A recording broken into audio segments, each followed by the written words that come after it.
সূরা আহকাফে এসেছে অবালাগা আরবাঈনা সানাতান এবং ৪০ বছরে উপনীত হয়। ৪০ বছর বয়স পরিপক্ক হওয়ার বয়স। এটা আপনার জীবনের একেবারে মাঝখানের বয়স। এই বয়স নিয়ে আধুনিক সমাজে আমরা একটা পরিভাষা ব্যবহার করি, মিড লাইফ ক্রাইসিস বা মধ্য বয়সের সংকট। কারণ নিশ্চিত মৃত্যুর দিকে আপনি দ্রুত এগিয়ে যাচ্ছেন, তাই তারা এটাকে একটা সংকট মনে করে। কিন্তু ইসলামের ক্ষেত্রে এই বয়সে উপনীত হওয়ার পর আপনি উপলব্ধি করতে পারেন, আমার জীবনের অর্ধেকটা সময় ইতিমধ্যে পার হয়ে গেছে।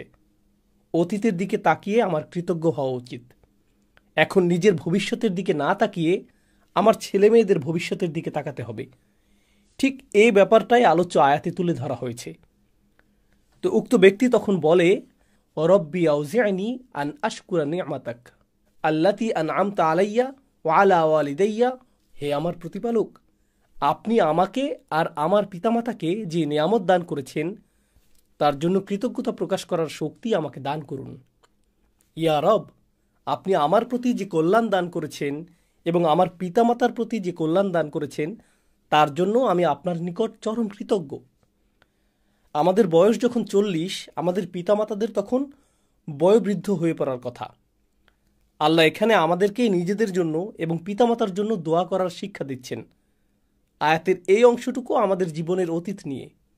এরপর এসেছে ভবিষ্যতের কথা, ও আন আমালা সলিহান তারদাহু, আর আমাকে এমন সৎকর্ম করার সামর্থ্য দিন যাতে আপনি সন্তুষ্ট হন। এখন মৃত্যু যেহেতু খুবই কাছে, ইয়া আল্লাহ, আমাকে এমন সব সৎকাজ করার তৌফিক দান করুন যাতে আপনি সন্তুষ্ট হয়ে যান। ওয়া আসলিহ লি ফি যুররিয়াতি, আর আমার সন্তানদেরকে সৎকর্মপরায়ণ করে আমার প্রতি অনুগ্রহ করুন। আমি আমার সন্তানদের এবং তাদের পরবর্তী বংশধরদের জন্য দোয়া করছি।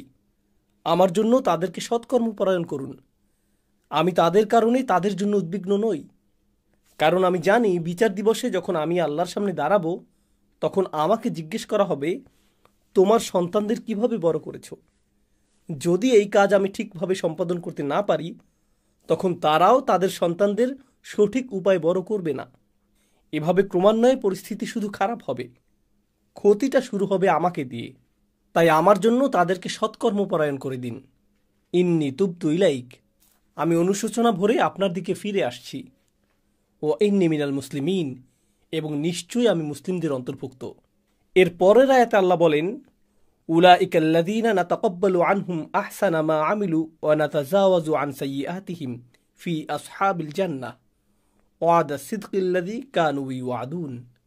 এরাই যাদের উৎকৃষ্ট আমলগুলো আমি কবুল করি এবং তাদের মন্দ কাজগুলো ক্ষমা করে দেই, তারা জান্নাতবাসীদের অন্তর্ভুক্ত।